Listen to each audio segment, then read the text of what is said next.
आज हम लोग पॉल्यूशन, पर्यावरण प्रदूषण या इकोलॉजिकल पॉल्यूशन में पॉल्यूशन का दूसरा टॉपिक वाटर पॉल्यूशन, जल प्रदूषण की जानकारी प्राप्त करेंगे। जल प्रदूषण क्या है, जल प्रदूषण के कारण कौन कौन से हैं, जल प्रदूषक क्या है, जल प्रदूषण के स्रोत कौन कौन से हैं, जल प्रदूषण का मनुष्य के शरीर पर,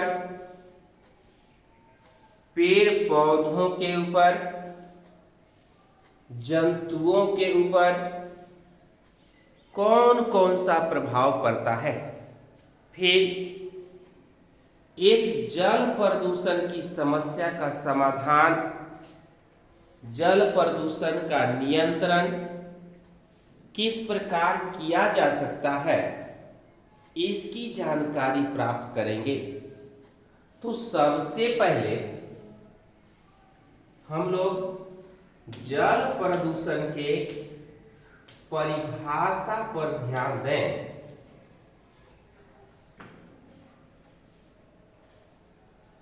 जल प्रदूषण के परिभाषा पर हम लोग ध्यान दें तो कहा जाएगा जल में मिलने वाले, जल में मिलने वाले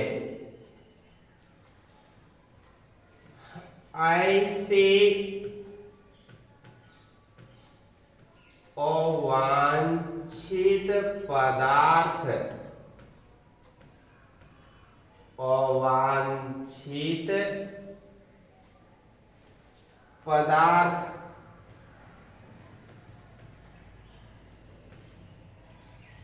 या हानिकारक रसायन, हानिकारक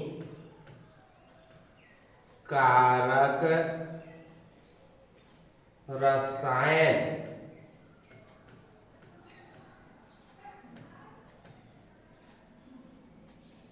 जो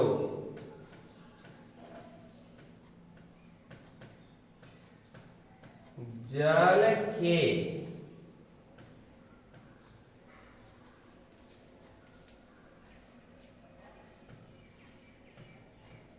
भौतिक,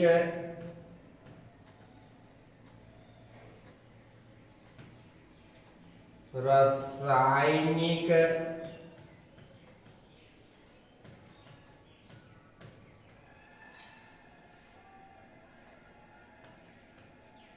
तथा जैविक गुणों में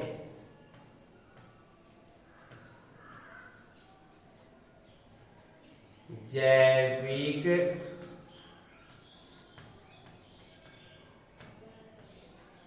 गुणों में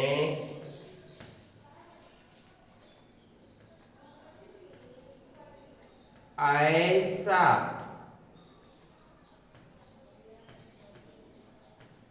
परिवर्तन या बदलाव ला दे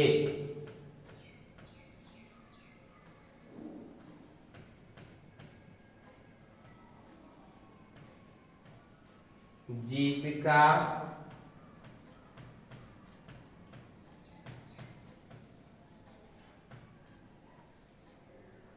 हानिकारक प्रभाव, हानिकारक प्रभाव मनुष्य के ऊपर पड़े, मनुष्य के ऊपर पड़े,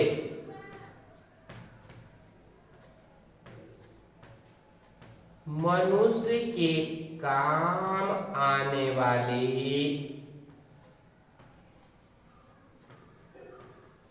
मनुष्य के काम आने वाली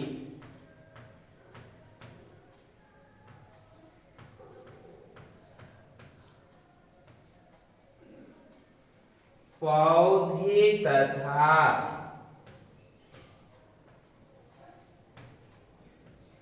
पौधे तथा जंतुओं के शरीर पर पड़े,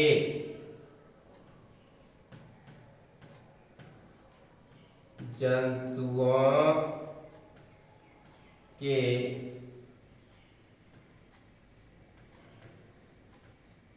शरीर पर पड़े,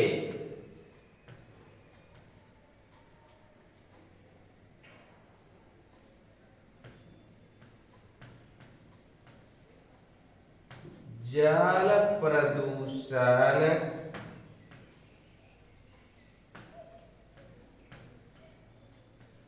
जल प्रदूषण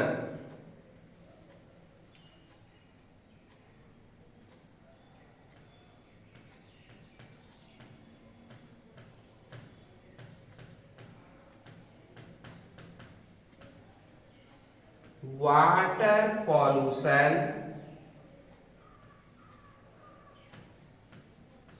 कहलाता है।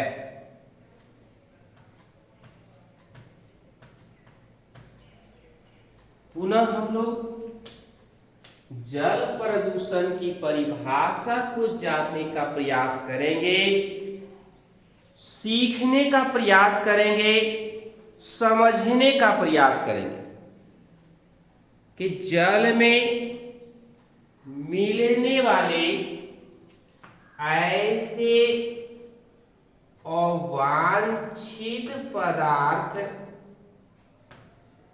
अवांछित पदार्थ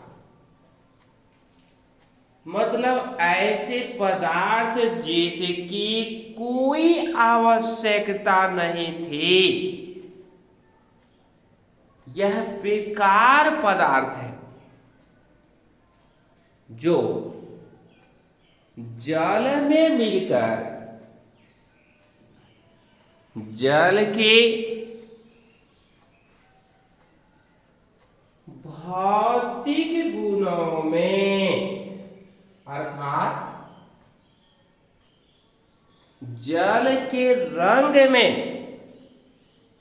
जल के गंध में, जल के स्वाद में परिवर्तन या बदलाव ला देगा,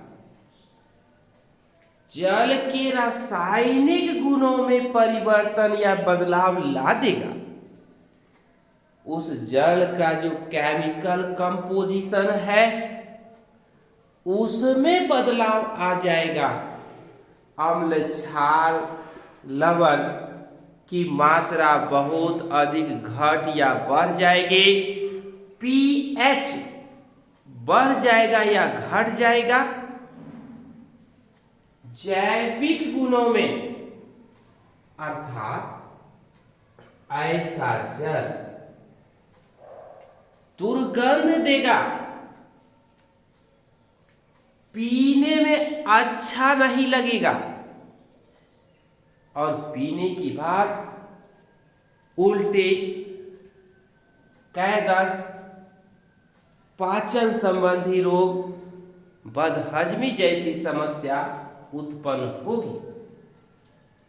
तो जिसका हानिकारक प्रभाव मनुष्य के ऊपर पड़े, मतलब ऐसा जल का सेवन करने पर या ऐसे जल में काम करने पर उसका हानिकारक प्रभाव मनुष्य के ऊपर पड़ेगा। अगर मनुष्य के ऊपर नहीं पड़ रहा है तो मनुष्य के काम आने वाले पौधे पर पड़ेगा। अनाज, फल, सब्जी, मसाले, दलहन, तिलहन इत्यादि पर पड़ेगा। या मनुष्य के काम आने वाला जो जंतु है उसके शरीर पर हानिकारक प्रभाव डालेगा। उस जीव जंतु को, पालतू पशुओं को, पक्षियों को नुकसान पहुंचाएगा, कोई कष्ट होगा जिससे उसके बीमार होने की संभावना, उसके मरने विलुप्त होने की संभावना बढ़ जाएगी। इसको हम कहेंगे जल प्रदूषण, वाटर पॉल्यूशन। अब प्रश्न उठता है कि जल प्रदूषण का कारण और स्रोत, कारण और स्रोत। तो स्रोत उसको हम लोग कहते हैं जहां से जल प्रदूषक आता है, उसको हम लोग उसका स्रोत कहते हैं। मतलब जहां से जल प्रदूषण आता है या जहां से जल प्रदूषकों की उत्पत्ति होती है, जहां बनता है वाटर पॉल्यूटेंट्स, उसे जल प्रदूषण का स्रोत कहा जाता है। जैसे कल कारखाने की चिमनियां, घरेलू कचरा, डोमेस्टिक सीवेज इत्यादि। और कारण को हम लोग प्रदूषक कहते हैं, जिससे जल दूषित होता है या जल गंदा होता है या जल में प्रदूषण फैलता है, उसको हम लोग जल प्रदूषक, वाटर पॉल्यूटेंट्स कहते हैं। और अब हम इस सभी की जानकारी बारी बारी से प्राप्त करेंगे। सबसे पहले पॉइंट में हम लोग लेते हैं घरेलू मल जल, डोमेस्टिक सीवेज। अब इस पर आप ध्यान दें तो इस घरेलू मल जल में जब मनुष्य सुबह उठता है, जब कोई मनुष्य सुबह उठता है तो शौच में पानी दूषित होता है, हाथ पैर मुंह धोने में पानी गंदा होता है, ब्रश या दांतों से दांत या मुंह की सफाई करने में जल प्रदूषित होता है, हजामती काम करने से जल प्रदूषित होता है, सौंदर्य प्रसाधन का उपयोग करने और नहाने में जो पानी जाता है उसमें जल प्रदूषित होता है, 3-4 बार खाना खाते हैं, बर्तन हाथ मुंह धुलाता है उसमें जल प्रदूषित होता है, कपड़ा धुलाता है उसमें जल प्रदूषित होता है। अगर हम इस बात पर विचार करें, इस बात पर ध्यान दें कि एक मनुष्य, अगर एक मनुष्य है, एक मनुष्य अगर प्रतिदिन, मतलब एक मनुष्य अगर प्रतिदिन प्रत्येक दिन अपने दैनिक जीवन में काम करने में 50 लीटर जल को प्रदूषित कर देता है। कम से कम शौच जाने में, हाथ मुंह धोने में, कपड़े धोने में, बर्तन धोने में, तो एक दिन में इतना जल प्रदूषित कर देता है कम से कम। और बिना इतना जल प्रदूषण के वह कोई काम सही से नहीं कर सकता। तो इस धरती पर मनुष्य की कुल संख्या लगभग 7.5 अरब है।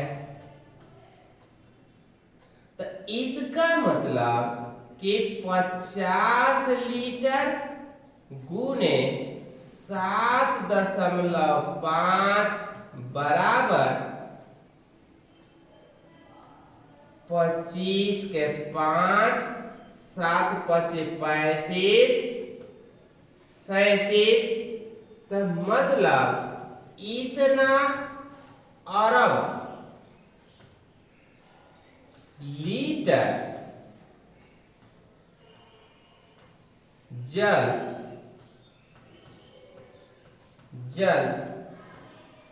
प्रतिदिन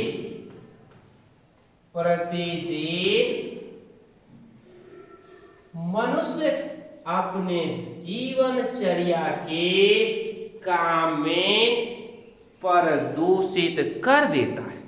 कहने का मतलब कि लगभग 375 अरब लीटर जल प्रतिदिन मनुष्य के दैनिक जीवन के काम को करने में ही प्रदूषित हो जाता है। और यह प्रदूषित जल मुख्यतः, यह जो प्रदूषित जल है मुख्यतः यही घरेलू मल जल के रूप में जो डोमेस्टिक सीवेज है इसके रूप में यह शिविर में चलाता है। शिविर से होते हुए मतलब प्रत्येक घर के गंदे नाली से यह जल एकत्रित हो करके शहर से जो बाहर निकलने वाला शिविर है उसमें पहुंच जाता है और शिविर के रास्ते से होते हुए नदी और फिर समुद्र में पहुंचकर नदी और समुद्र के पानी को प्रदूषित करता है। तो अब ध्यान देंगे कि इसमें कौन कौन से प्रदूषक होते हैं। तो इस घरेलू मल जल में मनुष्य तथा उसके पालतू पशुओं का मल मूत्र होता है, घरेलू कचरा होता है,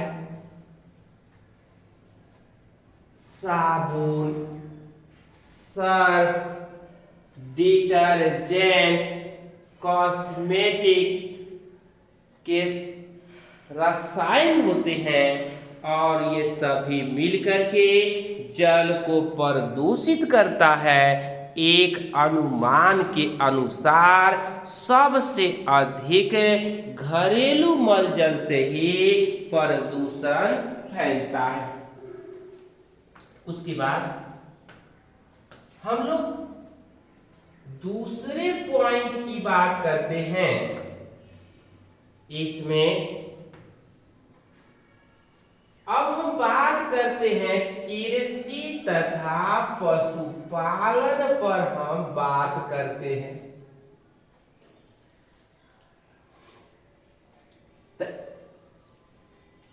मनुष्य के जीविका को चलाने वाला जो प्राइमरी सेक्टर है, जो जीविका का मुख्य आधार है, मुख्य बेस पॉइंट है, जहां खेती बाड़ी मवेशियों का पालन पोषण रख रखाव होता है, वहां से भी जल प्रदूषण होता है। और खेती बाड़ी में इंसेक्टिसाइड कीटनाशक का उपयोग हो रहा है। खेत में पाए जाने वाले कीड़े मकोड़े को मारने के लिए, फसल को स्वस्थ रखने के लिए शाकनाशी हर्बिसाइड का उपयोग हो रहा है।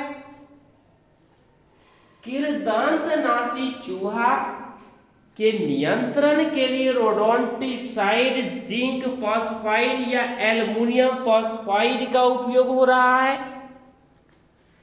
केमिकल फर्टिलाइजर के रूप में यूरिया, डीएपी, डाई, कैल्शियम, जिंक, फॉस्फेट, अमोनियम जैसे रसायन का उपयोग हो रहा है। फूल के खिलने, फूल के बनने और निषेचित फल के निर्माण के लिए वर्तमान आधुनिक समय में पादप हार्मोन का उपयोग हो रहा है। Auxin, gibberellin, cytokinin, ethylene, abscisic acid जैसे हार्मोन का उपयोग बहुतायत से हो रहा है। तो ये सभी फसल में पहुंचकर मिट्टी में मिल जाते हैं और वर्षा होने पर ये हानिकारक रसायन उस खेत से निकल करके पानी में घुल करके नदी, पोखरा, तालाब में पहुंच करके, झील में पहुंच करके उसको प्रदूषित कर देता है। फिर आप देखते और समझते हैं कि कृषि के साथ साथ पशुपालन का भी काम किया जाता है। इस पशुपालन में मवेशी का गोबर, मलमूत्र या अवशेष होते हैं, वे सभी जल में पहुंचकर उसको प्रदूषित करते हैं। उसके बाद हम तीसरे पॉइंट पर आते हैं, जीवों का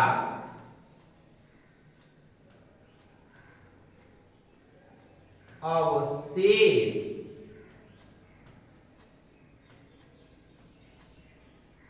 तथा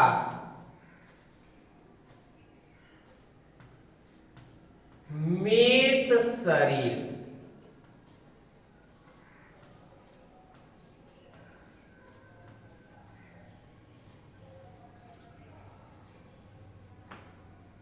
इस धरती पर जितने भी जंतु हैं,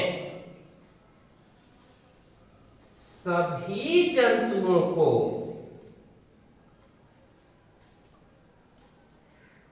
किसी न किसी दिन मर जाना है। तो मरने के बाद इसके शरीर को जहां तहां फेंक दिया जाता है और यह शरीर या तो मिट्टी के ऊपर सड़ता गलता रहता है या पानी में पहुंच करके सड़ता गलता रहता है और यह पानी को प्रदूषित करता रहता है।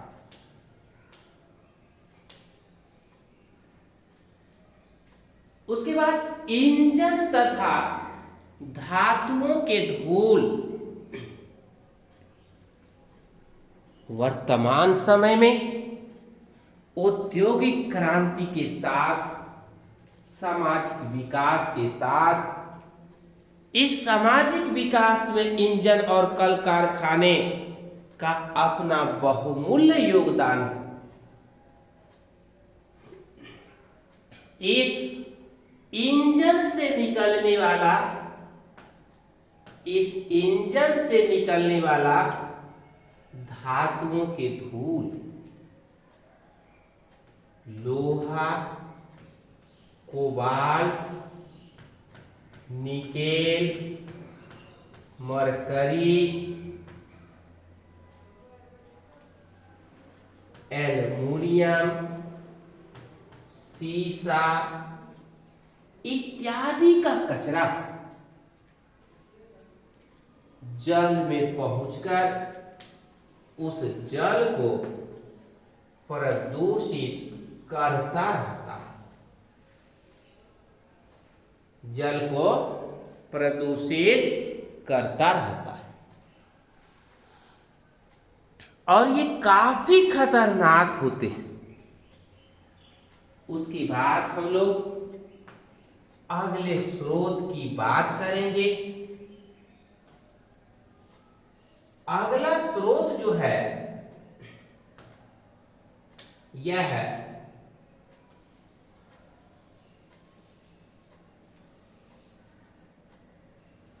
परमाणु ऊर्जा संयंत्र की बात करेंगे या परमाणु बम के गिराए जाने पर रेडियोधर्मी धूल पहले वायु को प्रदूषित करता है। परमाणु ऊर्जा संयंत्र के विस्फोट हो जाने पर भी ये अल्फा बीटा गामा किरणें पहले वायु को दूषित करता है और फिर अपने भार के कारण धीरे धीरे धरती के तली पर बैठने लगता है, मिट्टी पर पहुंच जाता है और वर्षा जल में घुल करके ये रेडियोधर्मी धूल अल्फा बीटा गामा किरणें जल के स्रोत में पहुंच करके नदी, पोखरा, तालाब, समुद्र इत्यादि को प्रदूषित करने लगता है।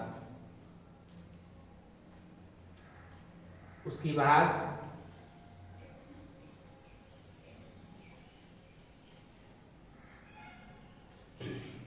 हम लोग पानी में तेल के मिल जाने से,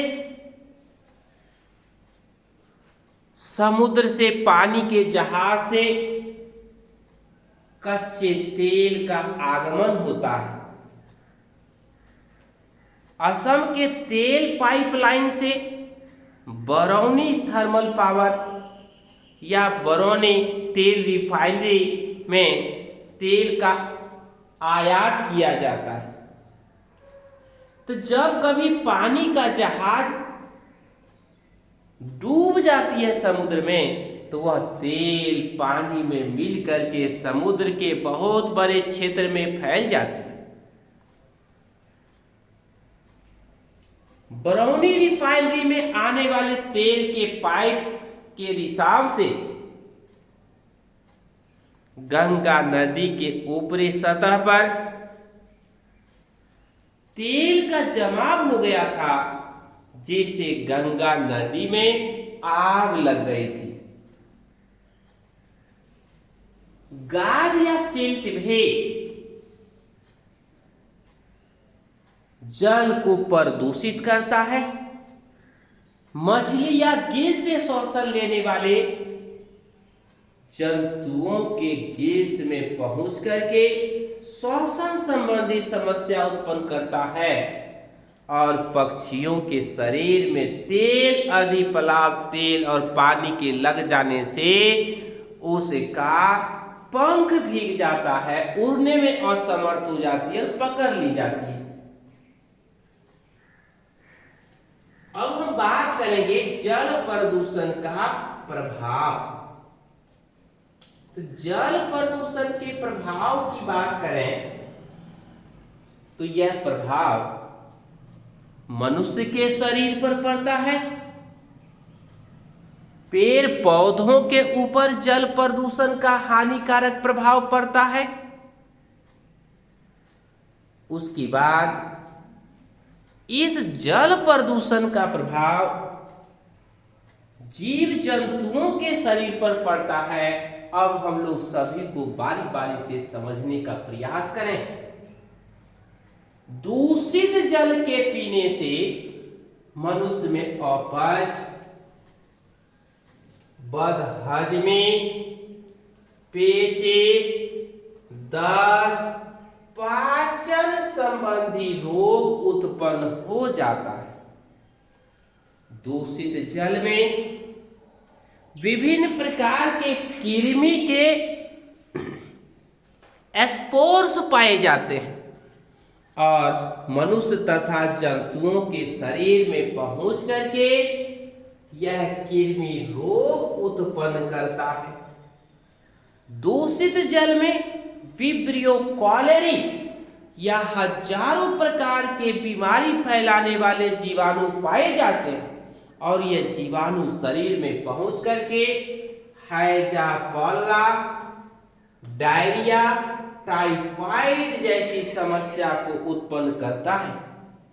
जापान में पारे युक्त जल में पलने वाली मछलियों के खाने से मनुष्य में मीन माता रोग होता है। नाइट्रोजन युक्त जल में पलने वाली मछली या नाइट्रोजन युक्त जल का सेवन करने पर इटाई या ब्लू बेबी सिंड्रोम नामक बीमारी होती है। आर्सेनिक युक्त जल किडनी को फेल कर देता है। फ्लोराइड युक्त जल फ्लोरोसिस नामक रोग उत्पन्न करता है जिसमें हड्डी और दांत प्रभावित होती है। दूषित जल में काम करने से, दूषित जल में आने जाने से, दूषित जल के संपर्क में आने से मनुष्य में त्वचा रोग होता है। दांत दिनाई, खाज, खुजली की समस्या उत्पन्न होती है और नोचते नोचते खुजाते खुजाते परेशान हो जाता है।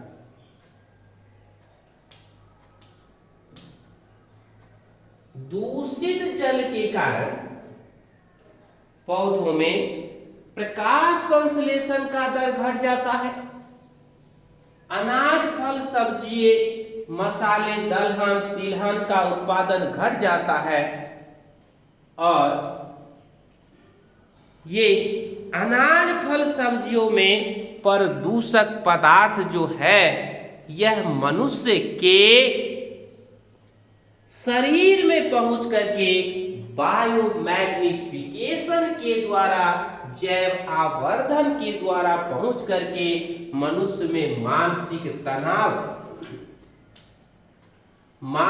तनाव, तंत्रिका विकार, पागलपन, बेचैनी, हृदय रोग इत्यादि की समस्या को उत्पन्न करता है।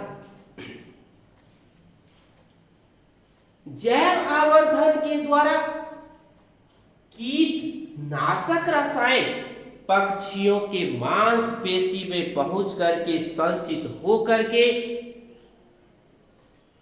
जमा रहते हैं और जब पक्षियां अंडे देती है तो कवच रहित अंडे का निर्माण होता है, अर्थात ऐसे अंडे में कवच या खोल नहीं पाया जाता और ऐसे अंडे से बच्चे का विकास नहीं होता। डिक्लोफेनिक सोडियम क्लोराइड ऑक्सीटोसिन का उपयोग मनुष्य दुधारू पशु में दूध निकालने के लिए करते हैं और उसके शरीर में ये रसायन जमा होता रहता है। गिद्ध जैसा जब पक्षी खाता है तो कुछ उसकी मृत्यु होती है और उसके अंडे में खोल नहीं बनता है, जिससे उसके बच्चे का विकास नहीं होता है और गिद्ध के विलुप्त होने का कारण ऑक्सीटोसिन और डिक्लोफेनिक सोडियम क्लोराइड ही है।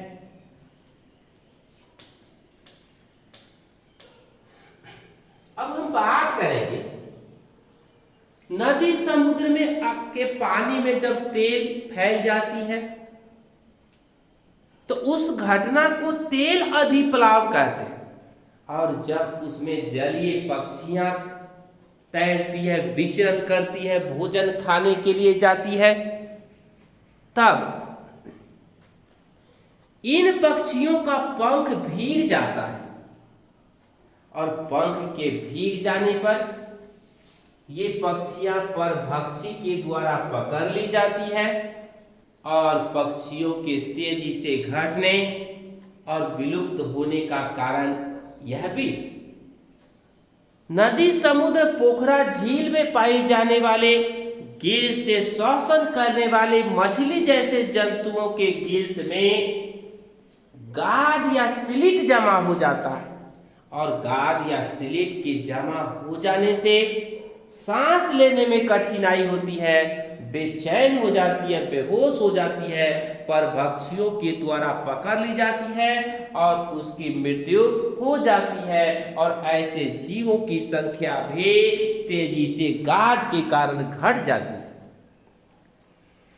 कल कारखाने के इंजन को ठंडा रखने के लिए जल की आवश्यकता होती है और इंजन को ठंडा करने के बाद जब यह जल बाहर निकलता है तो काफी गर्म रहता है और यह गर्म जल नदी के जिस क्षेत्र में छोड़ी जाती है, गिराई जाती है, प्रवाहित की जाती है, वहां अधिक ताप के कारण शैवाल या अन्य पौधों का वृद्धि और विकास नहीं होता, अर्थात उस क्षेत्र में जीव जंतुओं की संख्या भी बहुत कम हो जाती है और उसके शरीर पर प्रतिकूल प्रभाव पड़ता है।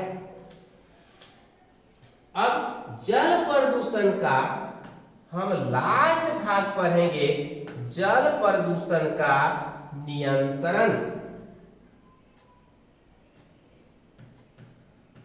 जल प्रदूषण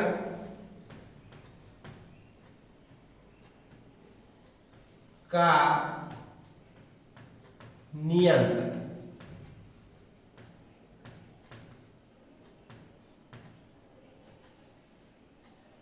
अब उसी तरह से जल प्रदूषण के नियंत्रण के लिए सबसे पहला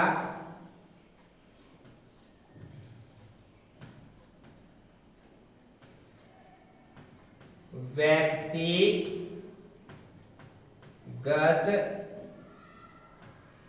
प्रयास किया जाना चाहिए और इस व्यक्तिगत प्रयास के तहत जल को प्रदूषित करने वाले कचरे, हानिकारक रसायन को जल में या जल के स्रोत में फेंकने से यथासंभव बचना चाहिए और सभी व्यक्ति का यह कर्तव्य होना चाहिए कि यथासंभव जल प्रदूषण को वह रोके।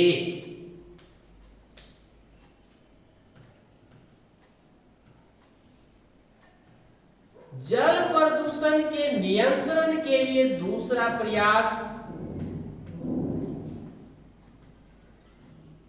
सामाजिक प्रयास होना चाहिए। सामाजिक व्यवस्था ऐसी बनाई जानी चाहिए कि समाज के लोग जल को गंदा न करें, जल में मल मूत्र न त्यागें, जल के आसपास न त्यागें, कूड़ा कचरा या घरेलू या इलेक्ट्रॉनिक कचरा, दूषित हानिकारक रसायन पानी में न बहाएं, कच्चा अधजला तेल न बहाएं। यदि कोई व्यक्ति इस तरह से जानबूझ करके करता है तो उसका सामाजिक प्रतिबंध या सामाजिक बहिष्कार या सामाजिक रूप से जुर्माना लगाया जाना चाहिए और जल प्रदूषण के प्रति लोगों को जागरूक करना चाहिए ताकि जल प्रदूषण की समस्या का समाधान हो सके।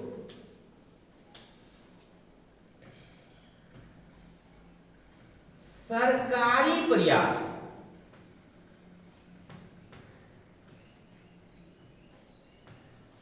सरकारी प्रयास सरकारी प्रयास में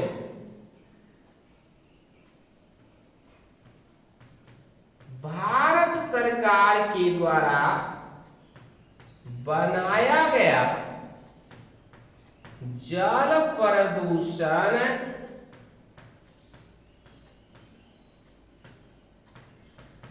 नियंत्रण अधिनियम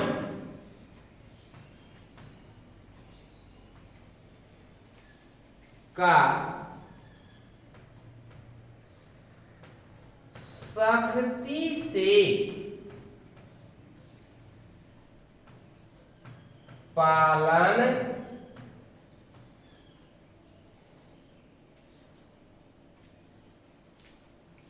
कराया जाना चाहिए, कराया जाना चाहिए।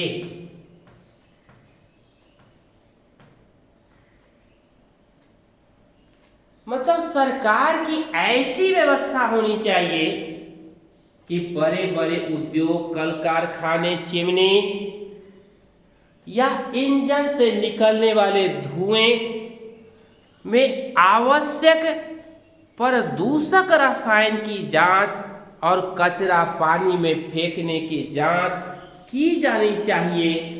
और यदि कोई व्यक्ति जानबूझ करके जल प्रदूषण फैलाता है तो उसके लिए दंड का प्रावधान, दंड में जुर्माना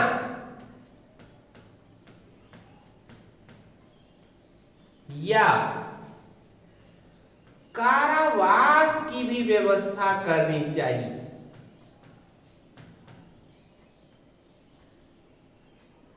जो जल प्रदूषण अधिनियम बने हैं उसका सख्ती से पालन कराया जाना चाहिए।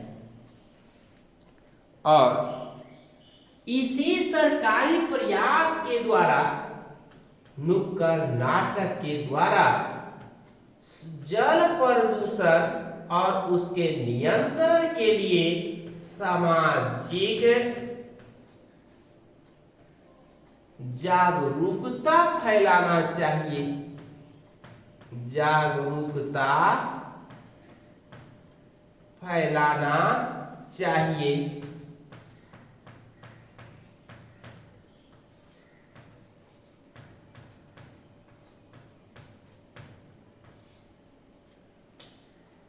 व्यक्तिगत प्रयास में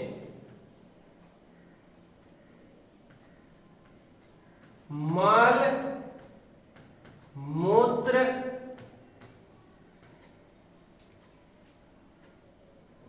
खुले में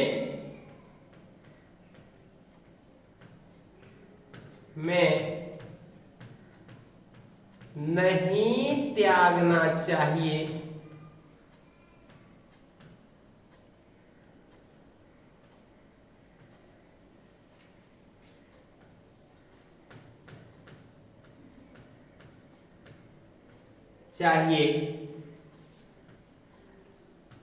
रबर, प्लास्टिक,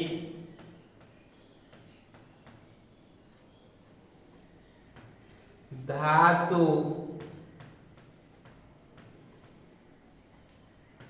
इलेक्ट्रॉनिक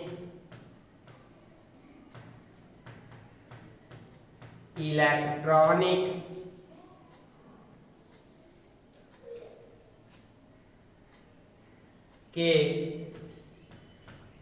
टूटे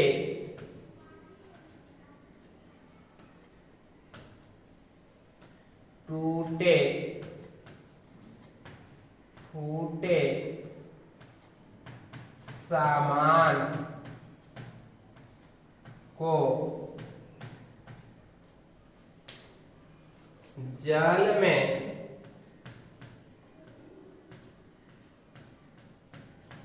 नहीं फेंकना चाहिए।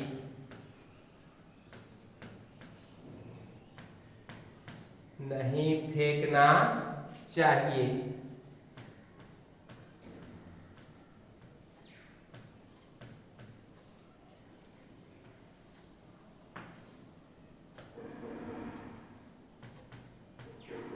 जंतुओं के अवशेष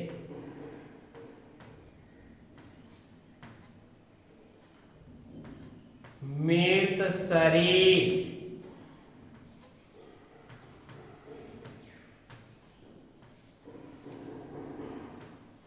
या मनुष्य की लाश को पानी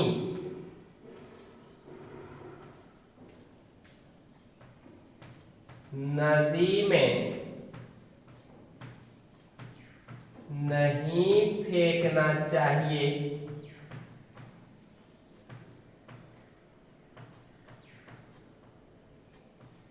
फेंकना चाहिए।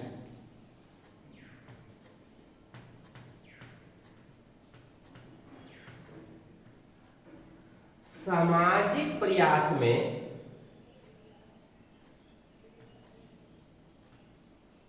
शवों का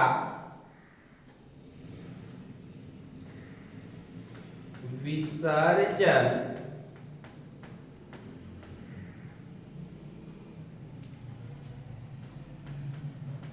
जल में नहीं करना चाहिए। नहीं करना चाहिए।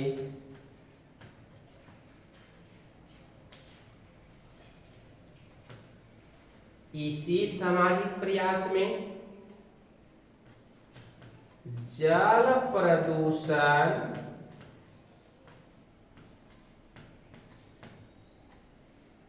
का की जागरूकता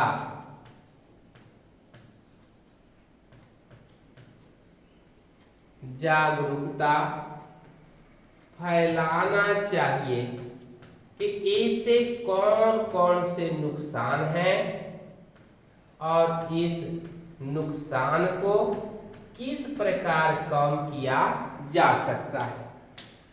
तो इस तरह से यदि ईमानदारी से व्यक्तिगत प्रयास किया जाए, सामाजिक प्रयास किया जाए और सरकारी प्रयास किया जाए तो निस्संदेह हम सभी लोग मिलकर के जल प्रदूषण पर नियंत्रण स्थापित कर सकते हैं।